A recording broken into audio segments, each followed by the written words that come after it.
anybody who's been through this transition, I think, knows the experience of knowing things in a way that you know it's true and it's not trauma, it's not, bias, it's just something that feels fundamentally true. And it just got to the point where I couldn't ignore it, especially when I was getting such good results in my client work as I started to transition into this more spiritual approach to my work. Hello and welcome to the Wordful Woman podcast. I'm Christina, your host, and my guests are people who operate at the intersection of science and spirituality. It is my great pleasure today to speak with Katherine Creighton Crook. Welcome to the show, Katherine. Hi, thank you so much for having me. It's awesome having you on. Let's tell listeners a little bit about who you are. So, dear listeners, Katherine Creighton Crook is a healing facilitator, intuitive empath, as well as a multi award winning sports and remedial massage therapist. Katherine didn't used to believe in anything that didn't have a solid scientific explanation. But after experiencing past life memories and realizing she is able to feel her clients' emotions, see energy in their bodies, and hear their body talking to her, she decided to lean into the spiritual unknown while applying scientific methods like recording and collating data to track patterns and reactions. In other words, to incorporate spirituality in her work in a grounded, scientifically informed way. Catherine's mission is to support people in connecting with their body and releasing whatever is creating pain or holding them back from showing up in the ways that they're meant to. So, with that, Catherine, perhaps we should kick this off with you telling us a little bit about your journey from going from spiritual skeptic to spiritual practitioner.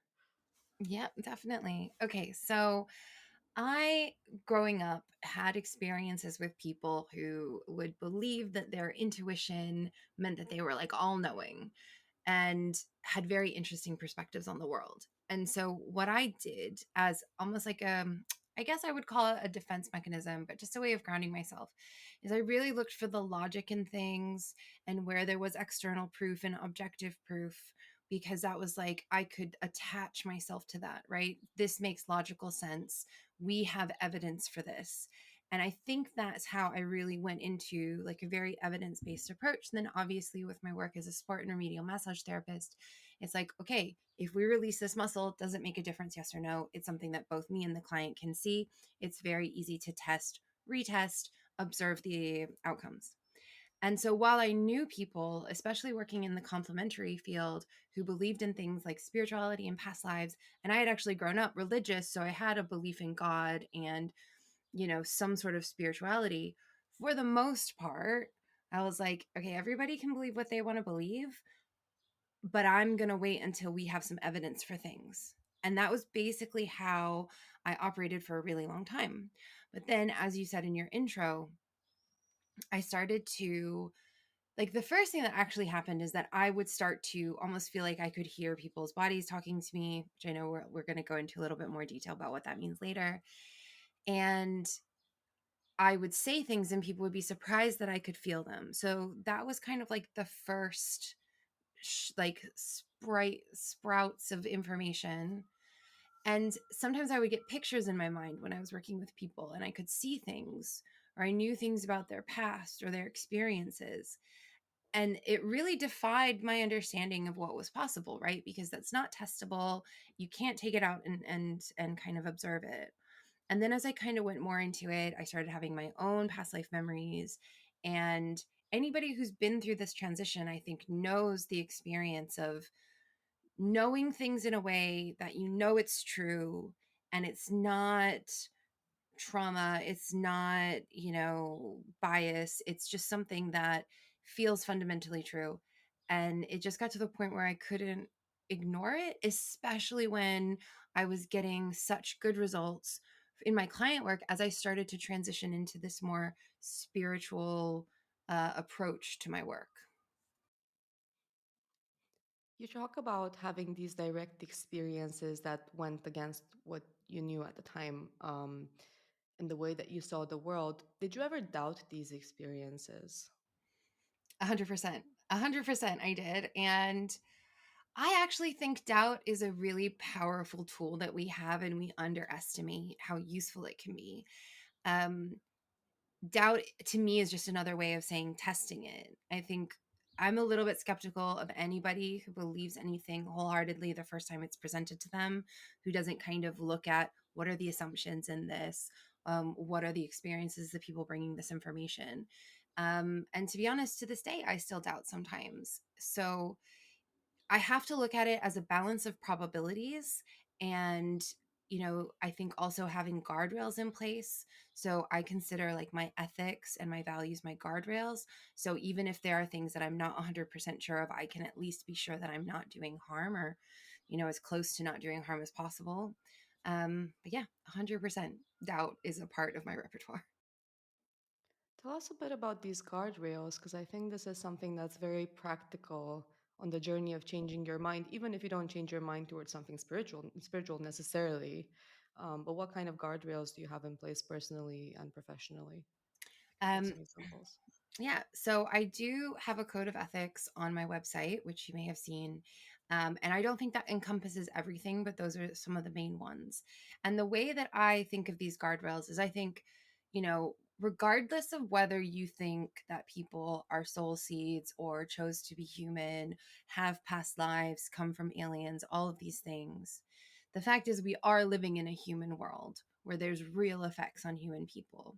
So if you can have a set of ethics and values that mean that you aren't going to, for example, invalidate other people's experiences.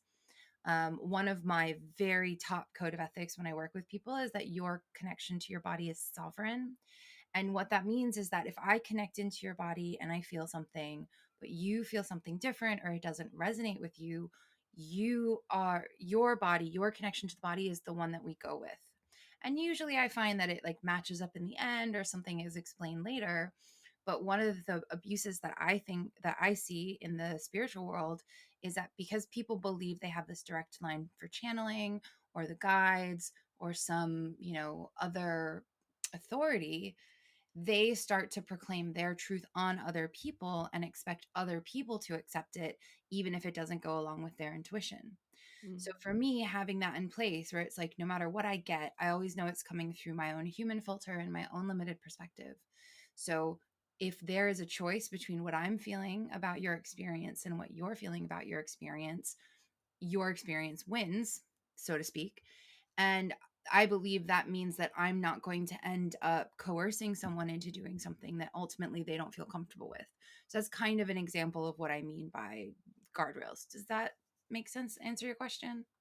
Yeah, absolutely. And I really loved what you said about us living in the real world with real consequences, because I feel there's a little bit of a trap as well in starting to embrace some of the spiritual ideas. Because if we think at a macro level, it may well be that everything works towards good in the end, and at a very, very macro level. But if you go at a human level, suffering is very real, being unethical is very real. So I think it's important that you ground spirituality back into this very human arena at Mm. the end of the day, where we do have these considerations. And I also love what you said about you filtering, well, not just you, but anyone who is channeling information. When you do channel this information, you do receive it through your own human filter that's colored by your own experiences, perceptions, biases, and so forth. And while keeping that in mind, I'm still very curious, and I know listeners will be curious. How do you actually see energy in people's bodies, or how do you feel things from people's bodies? Yeah. Okay. So I love this question because it's a question I always ask people, because one of the things that I think is true fundamentally about language is how limiting it is. And you can just see them by how many new words we have to create on a regular basis to try and keep up with our advances in society. So I think a lot of people use words like seeing energy or channeling, and actually the experience of it is different. That's why I love this question. So for a long time, I didn't think I could see energy because people talk about like looking at people and kind of seeing energy around them. And I was like, well, I don't do that. But then what I realized is, so for me, what happens is I get pictures in my mind when I connect to things. So One example is I was working with someone and we were working around a specific organ. And when I kind of connected into it, I got this picture in my mind of what looked like a kind of foggy cloud surrounding it. And I was like, oh, I'm seeing energy, right? And we figured out what it is and we were able to clear it.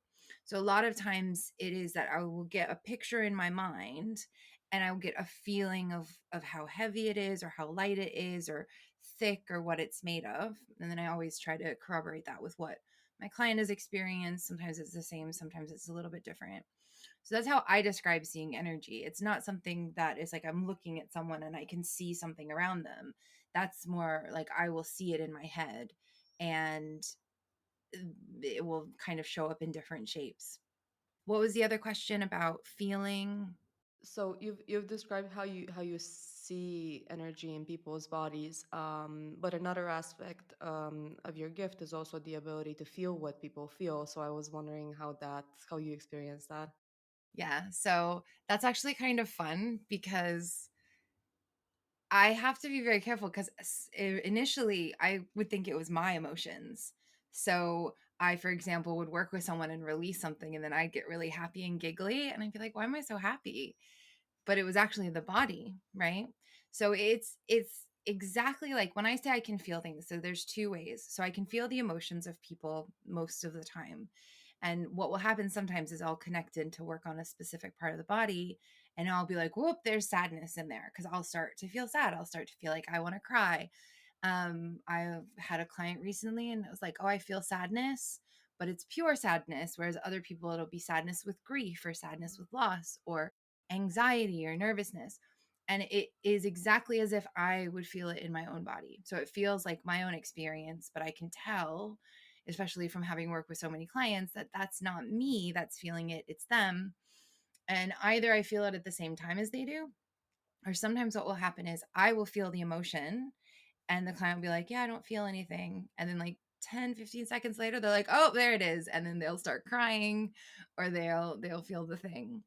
And that's really helpful for me, I find, because not everyone is great at verbalizing what they're feeling. So because I can feel it, I can then verbalize what I think it is, and then they can tell me if I'm right or wrong, and it helps give them language for what they're feeling.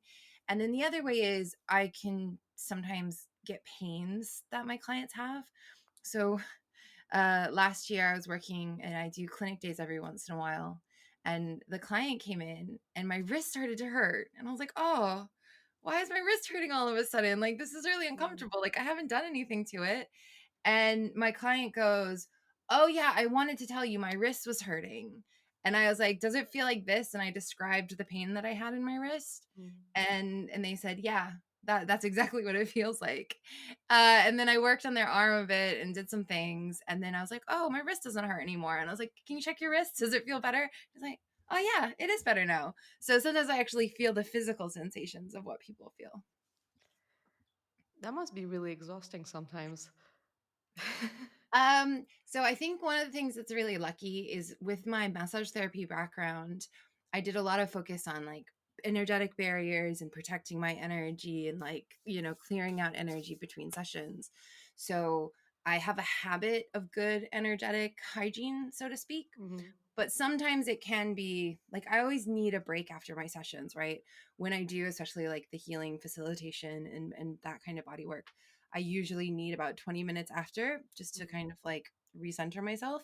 But I think because it feels so good to be able to have that connection with people and support them, it balance out whatever the kind of energetic cost of supporting people in that way has. Does that make sense? Yeah, it absolutely does, and I think this idea of energetic hygiene is really important. I find it really important personally because I was only taught it a couple of years ago, and I saw on my own skin how much of a difference it can actually make. And I do not have a gift that's the same or similar as yours, but I still feel that sometimes I say I feel very deliberately because I can't know it, or maybe I can, but I do feel sometimes we pick up on people's states. Mhm. And I can see that with my loved ones as well. Sometimes my husband says, what's up with you? And I didn't say anything. I just kind of showed up around him. And I think we do pick up on these things, but we don't often realize we do, and that we do need to have that sort of hygiene around what is ours and what is not ours. I'm curious, do you only pick up on these images and feelings when you work with clients, or do they sometimes leak, in other settings as well? Like when we hopped on this call, could you kind of like pick up on my state as well, or is that not something that usually happens? So I try very hard not to connect to people without their permission, right? And their consent. And every once in a while, something will come through without me intending it, right? Where it's just like something perks up and I notice it. And honestly, sometimes I feel like it's bodies trying to get my attention. Mm, Um, but, you know, I just don't think it's I just don't think it's right to read somebody's energy mm, without their permission. It's like you wouldn't, if you had x-ray vision, you wouldn't look at people and use your x-ray vision to see them with their clothes off. So I don't think it's very considerate to read people's energy. And I'd never thought of it. And because I get Reiki locally on a pretty regular basis. And years ago, um, the person I see for Reiki said that she'd gone to see someone and he'd said something about her energy. And she was like, "How dare you read my energy without my permission?" And when she said it, I was like, "Yeah, actually, that's horrible. Like, you should not do mm. that." So, even though sometimes I can pick it up a little bit, I in general have a practice where I'm not looking, I'm trying not to pay attention to it. So, it's only when people ask me. But every once in a while, I do get on calls with people, and people will go, like, just like connection calls, right? Not client calls. And people will go, "Oh, my shoulder just started hurting all of a sudden." And I was like, "I think your body wants to talk to me." Let me hop on this connection call. I got this. And it's funny because it's happened a couple of times where it's just like a friend call, and I'm like, "Well, let's just do like 5 minutes because clearly your body wants to tell you something," and it does, and then we do it, and then it's better, and they feel like, "Oh, that's great," but I think bodies recognize me sometimes. Yeah, that's awesome. And I want to come back to this idea of bodies as entities in their own right, because I really love how that showed up in your response here. I just want to circle back real quickly to what you said about every channel or intuitive picking up things through their own lens. And it makes me wonder, when we have experiences such as past life memories, do you think they are objectively past lives that we have had? Or do you think they're more likely to be models that our minds use to translate something they want to say, but they know we wouldn't understand it? So they kind of bring this metaphor to our consciousness for us to kind of gain a message from? Um, so I mean, the short answer is I don't know. The more in-depth answer is I think that there's a lot of possibilities, and so I think it was you actually who mentioned the study where some children had had past life memories and it had been um, confirmed or something like that. Wasn't that a conversation that we had on Instagram once? I think it was in reference to the research at the Uni of Virginia on past life memories. Yeah, and a lot of children who did remember them, and they were confirmed as well. They remembered something like a past life and a life that was matching that existed. Let's say those were the facts. Yeah. And, I've had clients where when they're connecting into their body comes up with like a past life that was a relative. And then they go and confirm that that relative existed and lived in the time period that it came up with. So I think I like to hold space for everything being possible that we can't prove or disprove otherwise. But I think past life is a great example because it could be that our soul has lived through multiple lives. It could be that there is a fabric of energetic consciousness that we're all a part of, and that for some reason we're able to tap into certain things. It could be that there is a genetic component that's being passed down, and that's the way that genetic component expresses itself in our memory. I my gut is that there is a truth to past lives, like that it's not just completely made up. But because it's not really something that we can prove one way or the other for sure, right? Even those children who had those confirmed past life memories, how do we know that because our soul or our mind isn't tapping into a collective unconscious, or that it's somehow embedded in their being in a different way? And I also really encourage my clients when I'm working with them and stuff like that comes up to stay within the realm that feels comfortable for them.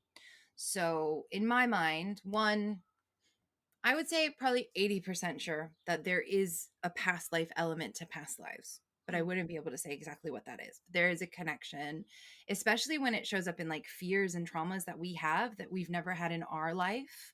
Like I've had work with people where something came up from a past life, and it's like, oh, this is why I've had this irrational fear my whole life. This is why I was afraid of these people dying my whole life. This is why I was afraid of losing these people, because in a past life that had happened. And when it came up, all those feelings came up with it.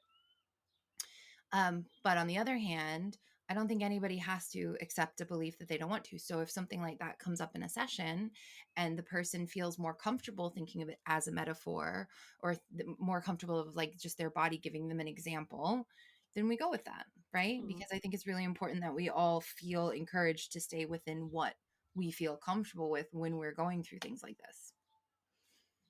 Yeah, and especially because we currently have no way of knowing for sure. I mean, I can also see a reaction to this as, rolling your eyes and being like, Jesus, how much more evidence do we need? But if you go with the strict scientific spirit, the data that we have is that yes, there are memories that match the life that existed, but that could also be something like akin to telepathy or that I believe you were alluding to as well. So we just cannot know for sure, but everyone can kind of have their own mental model of what's actually going on. So thank you Yeah. for bringing that up. I think it's a very important distinction.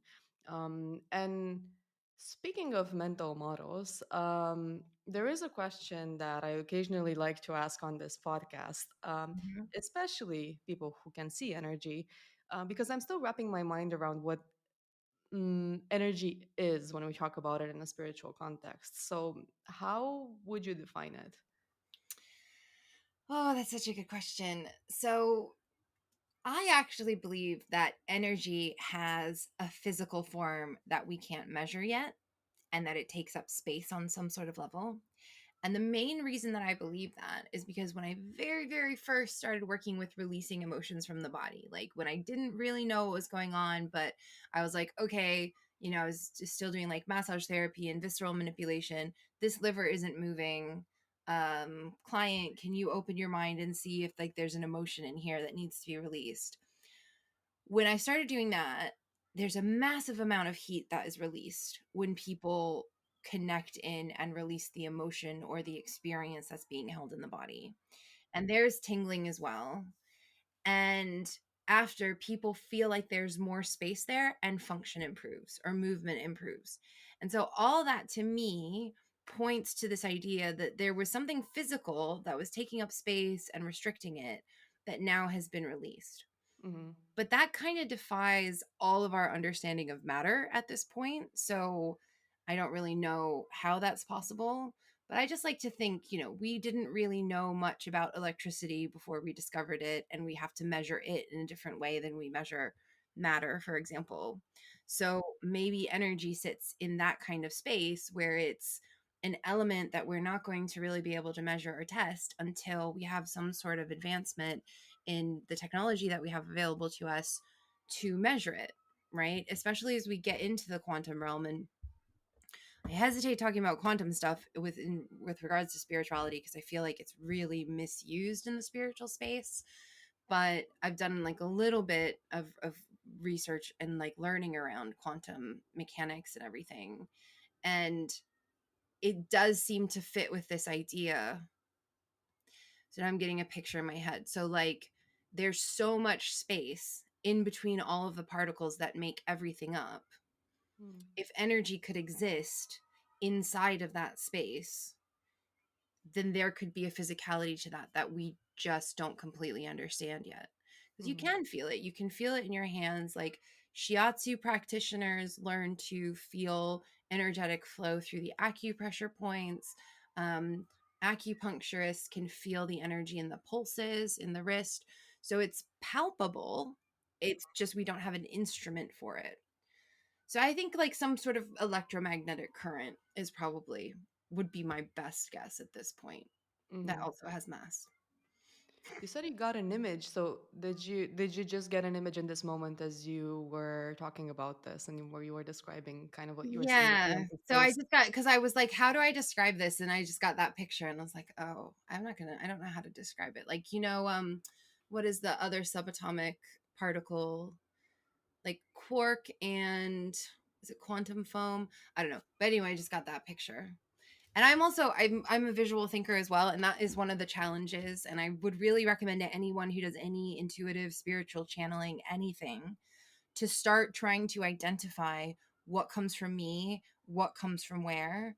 And I do that a lot because I know I have this knowledge about certain things. So I'm going to supply that knowledge. But then I also get like intuitive nudges and other ideas that come in. And then I'm synthesizing the two. And I think a lot of people are unconsciously synthesizing their knowledge and what they're getting intuitively, but they're not having the mindfulness to know what's coming from where. So that's definitely something I always try to do. And I think that helps us be more accurate when we're talking about these really difficult to quantify concepts.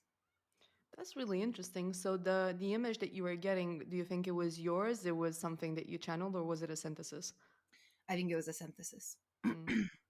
I really loved what you shared about people being able to feel energy in various contexts. I had an experience, like I believe I had an experience like this recently. So I think it was just yesterday, actually. So I went into this crystal shop. Hmm. I had a short shopping list because a friend recommended I buy something in particular from there. I think it was petrified wood. Yeah. And so I go in and, I just have a look around. And at one point, I get this headache out of nowhere. And I look up and it said like it was like this glass like type of encasing, and it said like, something along the lines of high resonance crystals, we'll just show them on request. And I'm like, whoa, but like I felt it before I've seen that, or at least that's how I recall experiencing it. And that's Hmm. how I remember experiencing it in the moment. So I was like, okay, this is weird. So yeah, very recent experience with that. So all in all, to say that I hear you when I talk about being able to feel this thing that we call energy, but we're not quite sure what it is. And I think it's an important question to ask because I have asked this question before on the podcast, and some people defined it, very textbook physics, like the capacity to do work. And I think it may well be that, but we're still kind of need to map. What do you think about that? Well, what I think is interesting, so my understanding of energy from a more traditional scientific perspective is that it's not actually identified as a physical entity. Mm-hmm. It's more about what is released in certain interactions. So, for example, when we are creating energy aerobically and our adenosine triphosphate breaks down into adenosine diphosphate and there's a release, the energy is released from that interaction, right? And when we're talking about how all mass has the potential to be energy, when you're going through a fire, it's releasing that heat is energy, but it's not actually, and I could be wrong on this, so I will definitely take any kind of correction.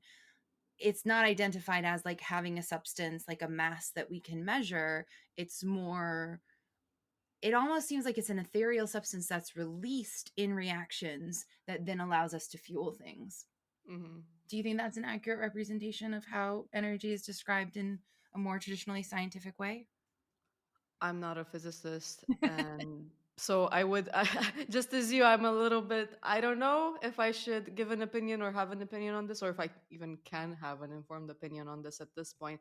But I do find it a fascinating question, and I think we touched on some important aspects today because what I really liked about how we approach this is that direct experience is important. it is informative, and there may be sources of knowledge beyond what we currently know. And what I hear from you is that we have this knowledge coming from direct experience or channeling, and then we have the knowledge that we acquire via scientific means, let's say. And we can and should synthesize it, but we should do so mindfully and not mix different things that, in ways that don't make sense, basically.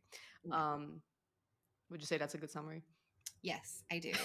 I also think that there's, and this is a concept that I've been playing around a little bit with, is how much how much science doesn't take into account lived experience or Mm, personal experience, or how people feel in their bodies.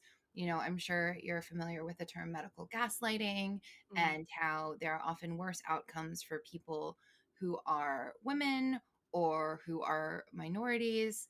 And in those cases, we like to think that science is very objective, but actually the information of, for example, the subjective pain experience of someone is a very valuable source of information, but it's physically impossible to objectively measure pain. So I feel like there is like this window in the scientific world where we like to, like, we're missing a chunk of information that is important information because it doesn't fit into the definition of what is like scientifically testable. Do you know what I mm. mean? I completely hear you and agree, and I think that's a rabbit hole all on its own. It really is.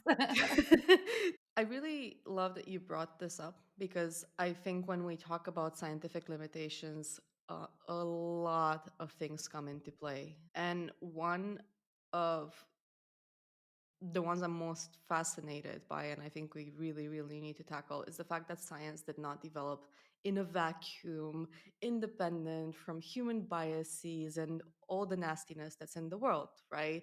So it's a known fact, like you were talking about medical gaslighting, that's a consequence of what? Well, excluding women, minorities from scientific research. And so then you lack that direct experience, direct, yeah, you lack that insight into their direct experience. And Mhm, we simply don't know as much and are socialized to not think as much mhm. about, what might be ailing someone who is not cis, hetero, Western, male stereotype, like who's not aligned or presents as Not such. the default human. The default human, yes. So we are not used to diverging from the quote unquote default human. And um, a lot of this happens, arguably, because of the effects of colonialism and capitalism on Western science. And I was wondering, do you want to touch a little bit on that? Because I know you have Yeah. some insight I there. mean, I think that the thing that we need to remember, so, I try to look at both sides of it, right? Spirituality and science. And the scientific community often looks down on spirituality and alternative complementary approaches to healing and health and all of those things. But it's like they forget that the reason that people are going to those places is because they've tried to go to a doctor for endometriosis and been told that it's just period pain, until the point where, I read one story that the woman had to have her kidney removed because she had been in pain for so long and they'd Oh, ignored wow. her. The kind of foundation of the scientific community, with a lot of what we look at with health and public policy and, quote unquote, the objectivity of science, is actually anything but. And I think the scientific processing community should take some accountability for that imbalance. I don't know if you've read the book Invisible Women. I know of it. Yeah. And so in it, I want to say it's Carolyn Criado Perez, but I could be wrong on that, but it's definitely Invisible Women. But she goes through the entire book and talks about how there's a lack of data that takes into account the experience of minorities, the experience of women, basically for a very long time, the default human was a white, straight man. And so I think there's even an example in the book of how they tested a period medication on men for their Oh, wow. trials. Yeah. So I do believe that we need to have objectivity and testing and assessment, But on the side of the scientific community, there does need to be, I think, some accountability for the fact that there's a lot of gatekeeping. There's a lot of ignoring of people who are different. And then that leads to people needing alternatives for care and support because they were never taken into account in the first place. Mm. And then when some of these alternatives end up working, then it challenges the dominant paradigm on another level as well. And I think these two things are related. The exclusion of, again, quote unquote, non default humans and their perspectives and their experiences, and the exclusion of spirituality and things that might not fit into the model of reality that we have from current scientific knowledge. And I think that makes complete sense. I mean, we had this very narrow group of humans who were fairly homogenous, Mm, who did develop the whole scientific enterprise in the beginning, and it got more and more diverse as time went on. But arguably, we're still not somewhere where we have parity or full inclusion. So we need to be mindful of that as well. mm, But yes, of course, if you build something on a foundation that's biased, and it could not have been, Western white straight men, it could have been, Eastern women, regardless of who it was, it would have been limited, right? Because the idea is to include all perspectives to get an accurate, or close to accurate, as close to accurate as possible idea of what reality is. And to me, this has two levels, because on the one hand, you ignored the direct experiences of people who are not included.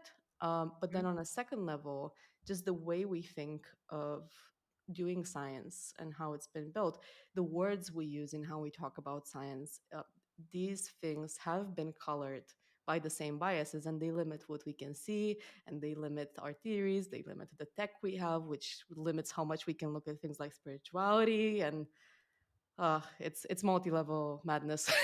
It really is. It really is. um, I think this is a very good primer to something that you talk on your blog, on the spiritual trap of going into harmful things like anti-trans, anti-science, racist stuff. And I think these things, I can see a connection point between these things, and I was wondering if you'd like to take us deeper into that. Well, I think it's tricky with spirituality because like we just talked about, like there is an understandable reason that many people go into more alternative thought points, right? There's a reason they go to the doctor, they don't feel heard, they go to the other things. They have these um people have experiences that they know are real, like we've talked about, you feel something and it doesn't make sense from the, call it like the dead world hypothesis, that there's nothing spiritual, Mm. and it's real. And so then you kind of start going deeper and deeper and deeper. But the problem is that in the spiritual world there is a lot of spiritual hierarchy. So, and I mean, this is human nature, right? We will look to leaders because we want to feel like we're following someone who knows what's going on, who knows what they're doing. And people unconsciously feed their ego. So they talk about how much they can channel and how much they know, and how they're connected to these ascended masters and everything. Um, but unfortunately, there is a pipeline, because when you start to go, well, I can't rely on science because science is limited, so I'm going to believe in spirituality. A lot of people then just throw away all of their critical thinking faculties, right? They will just start to believe anything. And this is another problem with the science and spiritual dichotomy, where it's like, well, if science, if I can't trust science for this because I've had this spiritual experience and it's real, so Mm. therefore I can't trust anything scientific, Mhm. so therefore I'll just go down this rabbit hole. Throw the baby with the bathwater. Yeah, there's a lot of really good stuff in the scientific community. Some Yeah. of the, advances that we've made, and some of you know, the research that's been done and the information that we have about the body, it's all amazing, right? There are some bad things and there are some good things. But because people throw out like all of the scientific stuff, then they start to go down these rabbit holes. And unfortunately, in the spiritual community, there is a tendency towards like hyper individualism. So we're all responsible for our own situation. Mm. And because they think that science is flawed and therefore shouldn't be trusted, it's very easy for them to fall down the rest of that. And that's where you see like the spirituality to QAnon, the spirituality to anti-vax, which I'm sure we don't want to go into this. That's a whole other kettle of fish. But you fall down these rabbit holes because you start out like, well, I've had a spiritual experience, and then anything seems possible because it's like, well, if this is real, it's kind of like how people used to say like marijuana was a gateway drug, right? Because they'd Mhm. go, oh, all drugs are bad. Marijuana is not so bad. Maybe the other drugs aren't so bad. But if we'd never put marijuana in the bad drug category and it was in the category with drinking, then maybe it wouldn't be a gateway drug because it would be on that side. Do you know what I'm trying to say? It's an imperfect analogy, but What I hear, and correct me if that's not the point you were making, is the fact that we tend to swing to extremes, and whereas we should seek to land in this land of nuance and questioning things at each step. So you started talking about how, well, science is imperfect, so now I'm jumping to spirituality, but without realizing that spirituality is imperfect as well, and that should also be questioned. And you might land on a truth, and this is where I feel strongly, like I feel it's not that we will all arrive at the same answers. Like, first of all, that would be incredibly boring. yeah. But I do not, I never resonated with extremes, and I feel like one of the fears is that if we do come more in this like in between a nuanced space, well, I agree with this but disagree with this, da, da, da, like you were bringing up the example of marijuana, then it opens us up to more risk in a way. So I think we're kind of trying to shield ourselves from that, because I think it's a very human thing to want certainty. This is good, this is bad, and this is good and bad for everyone. you Yes. know? Yeah.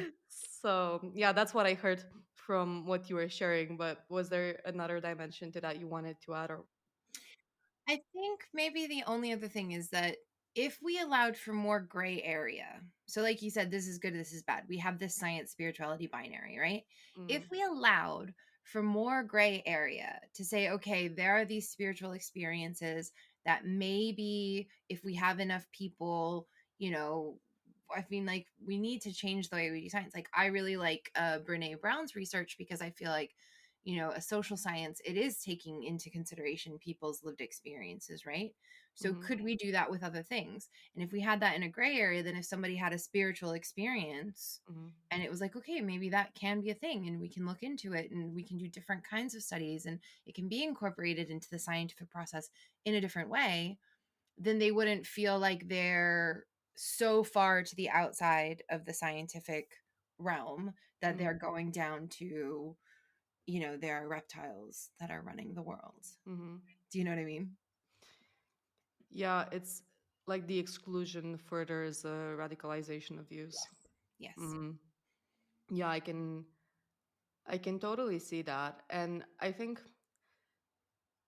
well, it's difficult, right? Because it's difficult to even bring up discussions. I think human fear, like at the end of the day, like I've been diving into these topics for the past, over, I think it's over 2 years at this point.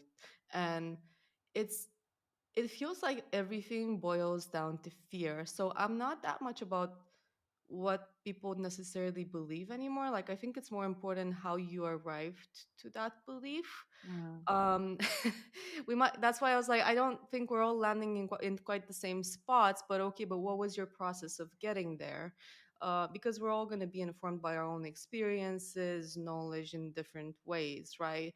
But I think, and so the process of where you are getting, so using discernment on the way, but also having the openness and the grace to say, and I can change my mind, and other people can change their mind as well, and not just like very desperately hold on to. Because sometimes I think, especially because we talk about all these spiritual things, and it's a question that's on my mind: what would happen if I don't know, tomorrow all of this is disproved and it turns out we've just been imagining everything. Well, harder to do on your end since you're experiencing them. But for someone like me who doesn't have a lot of direct experience, you know, I could imagine, okay, what if none of this is true? So then what happens to my identity? I think that's an important question. I think as long as we're solid in our identity and we ground it into something that's not necessarily being right all the time, Yeah.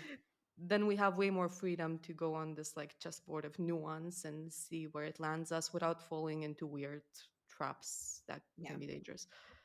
Yes, I agree with that. And I would say with the addition of with guardrails, right? Mm, So I will be like, I think you're right. I want to understand how people get to their conclusion, but there are going to be some things for me that are out of bounds. mhm, Right. So, like, for example, if you decide that you are anti trans people and you can explain your nuanced view of how you got there, that to me is still going to be out of my bounds. mhm, Right. Because within my values, that's not okay.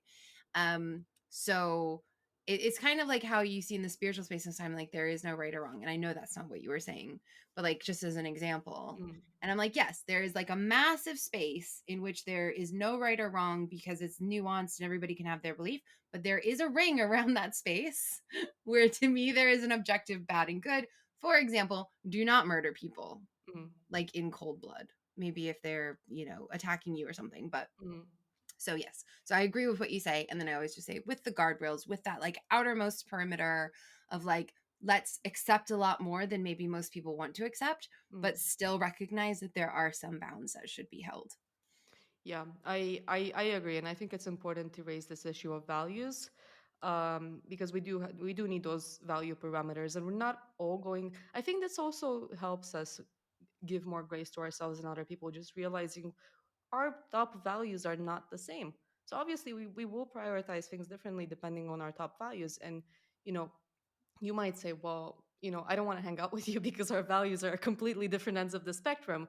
Okay, that's fair. But I think also realizing that affords some grace to understand, okay, I understand where this person is coming from. They don't have to be my friend. I don't have to agree with them, but they're human and I'm not going to dehumanize them. Yes, I think that's really important. So we talked quite a bit about discernment, Mhm. and circling back to our bodies, how you talk about this importance of communicating with them and having the line of communication open. Mhm. Um, but when I try to do that, sometimes I wonder, well, how do I know I'm not just imagining this? Is this genuine? Am I kind of making this up? Like, what would you advise to make that distinction? Well, I think that the truth is with like all the stuff where you're communicating with anything inside yourself and you're trying to identify or anything that's non-physical, there's always going to be that question, like how do I know it's true or not, right? So there does come a point where you have to trust yourself. However, I would say a couple of things. So number one, when I'm helping people connect with their bodies, generally speaking, it feels like it's coming from your neck down. So if Mm-hmm. you ask yourself a question and it feels like it's being originated in your head, then that's usually a sign that your mind is trying to help you or it's not you. Like one of the things that I developed as I got more into, because like I started channeling like years ago just because I was doing automatic writing and it changed from me writing about myself to something saying you to me. I really tried to notice where do I feel like things are coming from. Sometimes they're coming from over here, sometimes they're coming from over here, sometimes my mind, sometimes my body, sometimes to the left or the right. And so the first thing to do is really hold it lightly.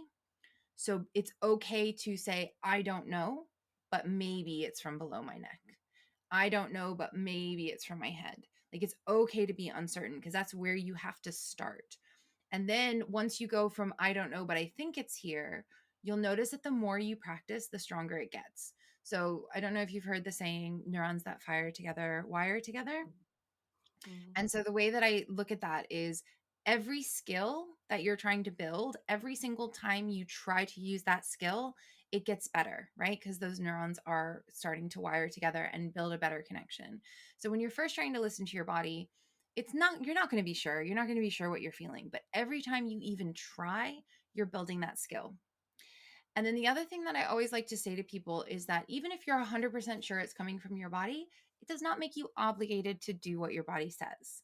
And I think this is what people worry about when they start listening to their body, or they start listening to the higher self or their intuition, is like, oh, well, my higher self says this, so I have to do it. My body says this, so I have to do it. No, you are still in control of your life.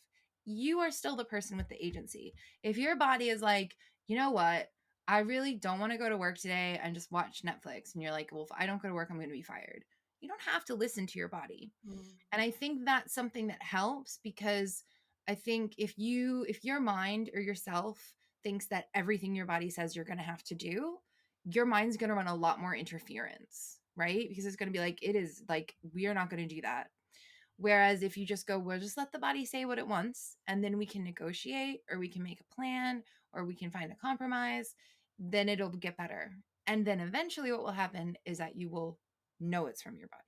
And then, of course, if you need help, you can always come to someone like me who can help hold that space for you and help kind of differentiate some of the things until that skill gets better. Yeah, it's awesome. I almost hear like we have this tendency to look for hierarchy, and we're like, oh, my body said so, my higher self said so, and we kind of put ourselves at the bottom of the hierarchy, whereas what you're Yep. saying is, whoa, you have a say as well. So I think that's very cool. um on the topic of negotiating with our bodies, the core message that underpins your work is that our bodies want to help and guide us. Mhm. Based on what you said earlier, they may or may not say things that we agree with or that are practical, but if they do want to help and guide us, why do they sometimes hold us back from doing things that are good for us? Like, for example, like whenever I'm getting ready to jump on recording a podcast, I'm excited. I love doing this. I love putting it out. But my body's also like, run away. Don't do it. Yes. Yes. That is really common. So there's a couple of things that I say to that. So first of all, and I actually, let me just expand a little bit about what you said. So, this idea that the body is here to be your support in this life, it's something that I've come to the conclusion of working with people. And honestly, the energy that bodies have sometimes when I'm working is it's like they're little puppies, and they just want to, they, it's, it seems like they chose you. Like, if we're saying that the soul chose this life, the body chose to be your partner, and it wants to support you. And I've actually had bodies be like, I don't know if I can, support her enough in her work. I'm worried that I'm going to let her down, right?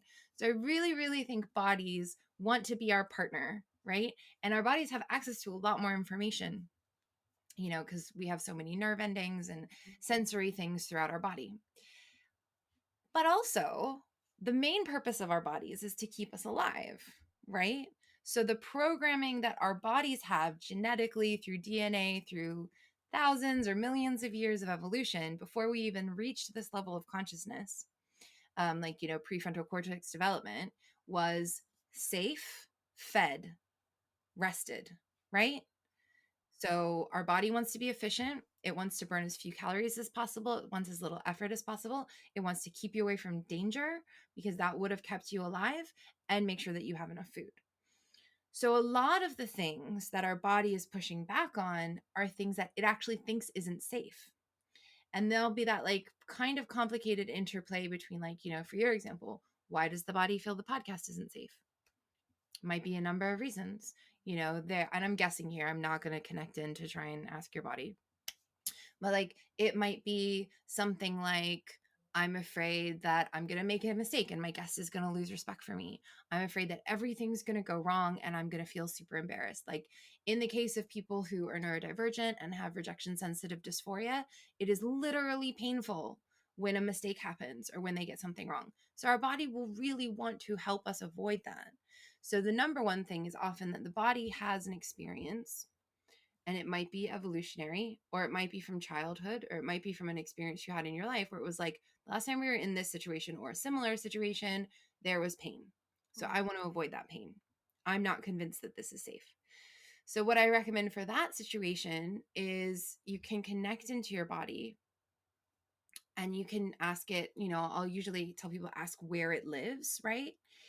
And then you can go into that place, and the body might show you a memory or an experience that you had. Sometimes it's a past life thing, sometimes it's a generational thing.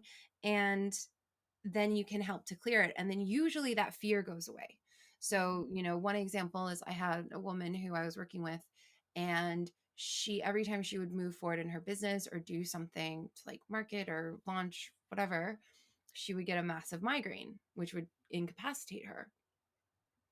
And so, in working with her body, we were able to understand what those things were that the body was worried about happening. And then the body was able to be on board. And the body actually gives really good advice about, I've worked with people who've been in chronic burnout. And so the body's like, I don't want you to do this because I don't want to go back into burnout. So you set up a plan with the body of like, okay, that makes sense. How can we have rest or take care of ourselves and still do the things that we want to do going forward? So that's basically why it's the body's trying to keep us safe, and it just doesn't understand that it's running on a program that is no longer the correct one. And it's by communicating to our bodies that we can figure out what's going on. Mm, that's awesome. Thank you.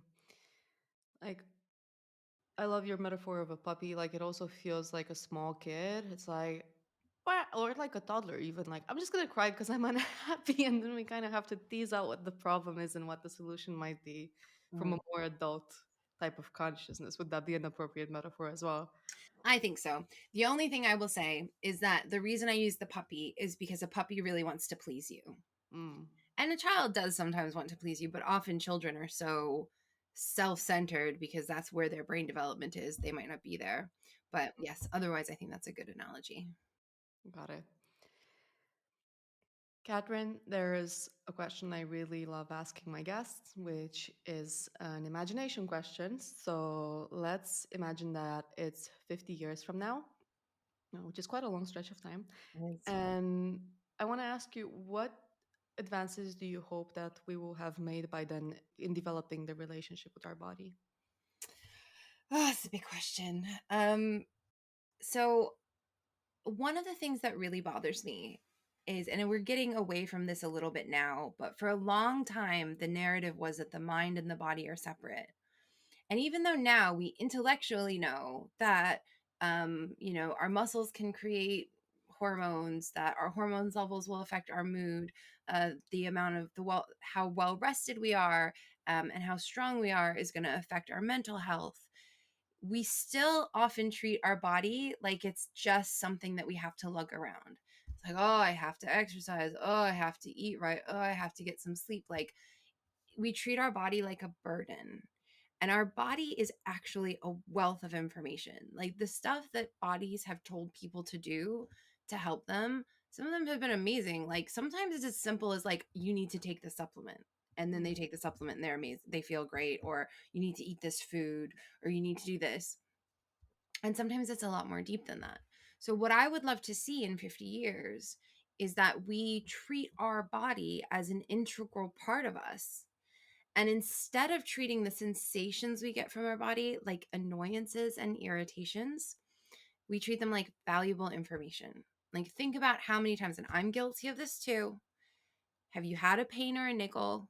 Has something not felt right in your body? And you just keep going and Mm, you ignore it until it goes away. And that's what most of us do. And mm, so if we could treat every sensation that we get from the body, because it's not just about pain, like the starting point is pain. If you have pain, you need to find out what's causing the pain, right? mm, But there's feeling heavy, there's feeling slow, like we're moving slowly. There's feeling like congestions of energy in our body, like there's something thick in there. And these are a lot more subtle that you develop as you develop a better relationship with your body. But half of us don't even register our pain signals because we're literally taught push through everything your body feels, mm. keep going until your body breaks, or maybe indulge in a little bit of self care. So I'd really like to see our body like being seen as an integral part of us as humans and not just like a meat suit that we're carrying around. Yeah.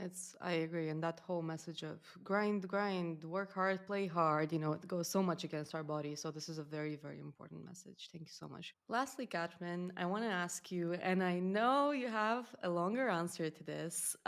Where can our listeners find you and your work, and share the exciting news as well? Okay, so you can find me on my website, which is miscellany.me.uk, which I'm sure will be in the show notes. And Sure. that website name has a whole story behind it, which I won't get into now, even though it doesn't make sense for a healing facilitator. I do have a free body connecting audio that I would love for everyone to download because it just starts you with connecting with your body. One of the people who took it was like, "Oh, I was just expecting a normal body scan." And I was really surprised that I actually heard a message from my body, which made me very happy. So you can download that. And I am working on a new podcast called What the Woo, which you can imagine what that's a derivative of. And it's basically looking at where there's overlap in science and spirituality, where there's shortfalls in both of them, and how all of this intersects into the way that we interact with our body. Because I really feel like the body is kind of the battleground for science and spirituality, with like the different health approaches that people take and the different things that people think about their body. Um, and yeah, we're gonna cover everything from like the different flavors of spirituality, non-Western spirituality. We're gonna talk about some of the advances and limitations in science and where there's overlap. So I'm really excited about that. That's really awesome. Congrats on your new podcast. Congrats on What the Woo. And I am so looking forward to listening to it. Listeners, if you enjoyed today's conversation, it's a no-brainer. Go check out Catherine's What the Woo podcast. And yeah, with that being said, I think this wraps up our episode today. So this has been Katherine Creighton Crook, and I am so happy to have had you on, Katherine. Thank you so much again for your It's time, been an knowledge, absolute pleasure. insights, humor, everything that you brought today. Thank you. Thank you for having me.